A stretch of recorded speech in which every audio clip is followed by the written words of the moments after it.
Yeah. Microphone check. 1, 2. 1, 2. It's yours truly yours. Carlo Banger back, making noise in the kitchen. Today's a special one. We got pasta fusilli. Alright?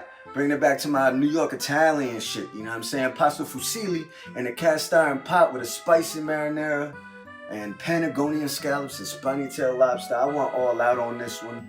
You're gonna enjoy this one. You're gonna love this. Bust out that cast iron pot that you purchased from Making Noise in the Kitchen and started out with some red chili flakes. And you see I put a lot. I wasn't playing when I said spicy marinara. Alright? Now you can go according to how you want to do it with the spice effect, or you know what I'm saying? Me, I'm going all the way in right here. We going spicy, bitch. You know what I'm saying? I want this olive oil to turn red. That's what I'm talking about. That's how spicy we talking, you know what I'm saying? Let it turn red a little bit, then bong, add that garlic like always. You are not going Italian if you don't put garlic in your pasta, in the fusilli, and your goddamn whatever it is that's Italiano. There better be some garlic in there, you know what I'm saying? Let that thing sit in the oil in that cast iron pot with those chilies right there, and you're gonna get a combination of a bussin' flavor right here. It's a combination of it. So add your onions, and this is where this is gonna soak up the oil now, but all the sweat, all that onion goodness is gonna come out and just blend with everything. So it's also gonna deglaze the pan a little bit, but you want these onions to get velouté. Yes, you want a little bit translucent, just a little bit. Don't go crazy, because this is gonna be sitting in marinara, and man, you can do this a number of ways. You can even grate up the onion and make sure that flavor's in there. You know what I'm saying? But what I'm doing right here is really deglazing this pan with some chicken stock. Alright?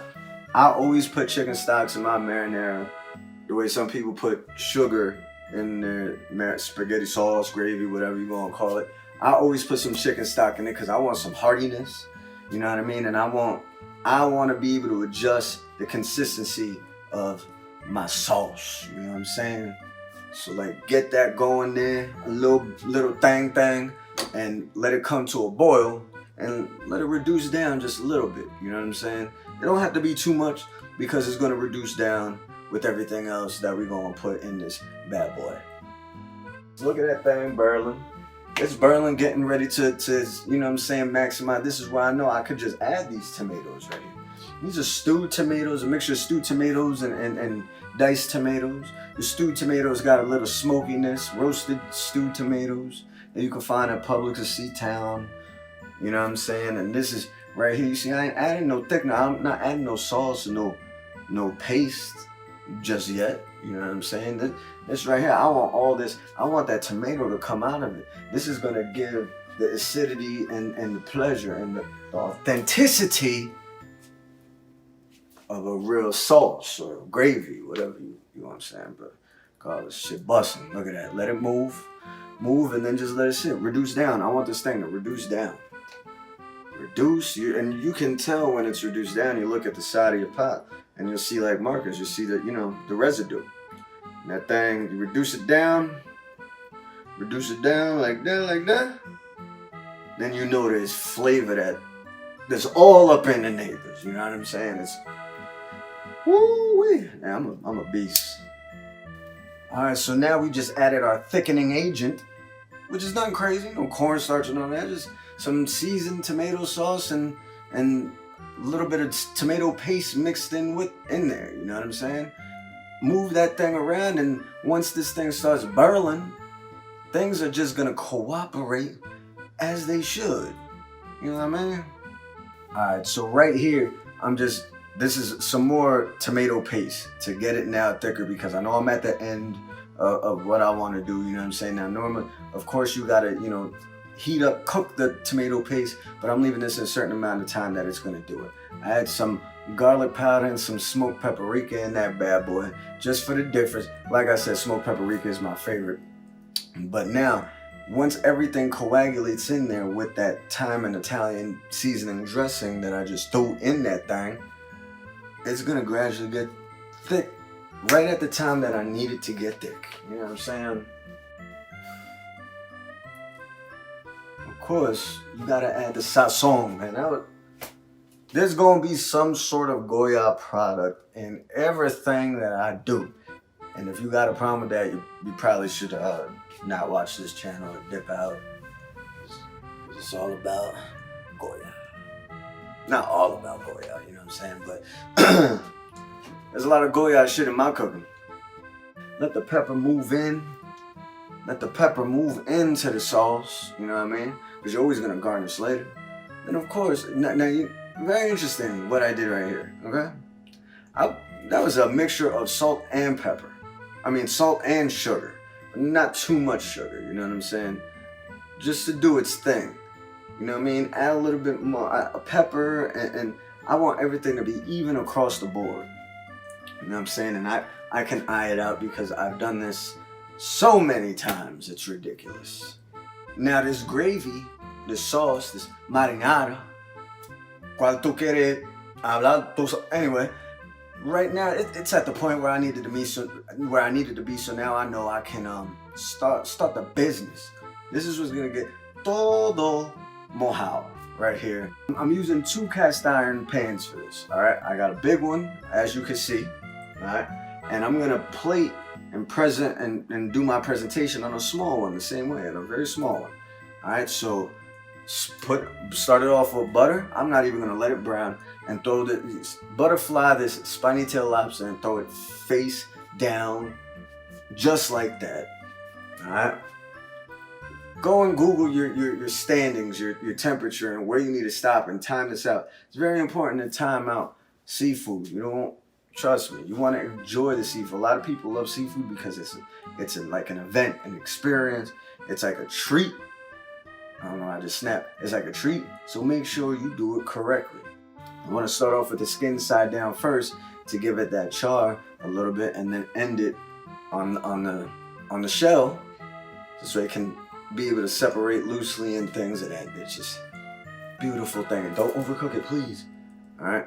Now these Patagonian scallops that I just threw up in here, make sure you had them on a paper towel. You don't want them wet, because then they start boiling. It releases the juices, it starts boiling, it's gonna mess up your lobster tail. I made sure that these things were dry, sitting at room temperature, and threw them in there with with some salt and pepper and that butter. So this way they can get a little brown, even though they're gonna get brown at this end process, but I don't want boiling. Remember that. All right, bam. Took it off here. Now we're gonna plate and present the breakdown. This is presentation to the key. All right, in the back I had the Fusilli boiling to al dente, did it perfect time, and now I put that in the cast iron pan. All right, now this is where you have to go in this order. If you mess up the order, you can risk certain things. You know what I'm saying? So put down this Fusilli first. All right. And then you're gonna layer almost like a lasagna. Now I mean, move around your marinade and just start dumping in there. And check, pause, check. Even if it's a little bit light or whatever, the starches from the fusilli is gonna make it thick to where it needs to be. You know what I'm saying? Throw it in there. Don't be afraid of the tomatoes. You see the little tomatoes? There's a beautiful touch at the end of this to bite into one. It's just undescribable. Not even playing. You know what I'm saying? So make sure you got a good amount. You don't want to flood the first half. But then right here, I chopped up some basil and throw that on top. This is the game breaker right here. This basil is crazy. And on top of that, I'm putting the goat cheese. That's goat cheese right here. A lot of people might, if you ain't messed with goat cheese before, you might get a little, whew. Go and try it. I am not playing with you. And then go again. It's like a lasagna. Like I said, another layer of the sauce. And right there with the cheese and everything, you getting something magical already.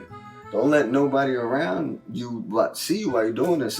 They might interrupt things. Anyway, Patagonian scallops right on top. You know what I mean? These aren't seared crazy, but I wanted to get them a little something, and then we'll end the cooking process and here shortly. Right there, while we're putting this sauce on here, it's actually bringing it to a cook a little bit. You know what I'm saying? Another layer of goat cheese, some seasonings, and then I put a little bit of grated Parmesan cheese. That's gonna give it that nice brownness too. And turn on your broiler and pay attention to this thing. I'm telling you, pay attention to this thing.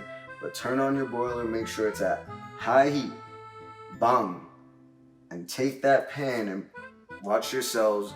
Grab a damn something to put, because you grab that pan without any towel or something, woo, you're gonna be doing nothing. Grab that pan and put it in that damn broiler for a couple seconds, not a couple seconds, couple minutes, till it's nice golden brown, not black. Pull it out, and this is what you got. This right here at a restaurant, easy 60, 70 bucks for this. And this could feed two. So make sure, let's show you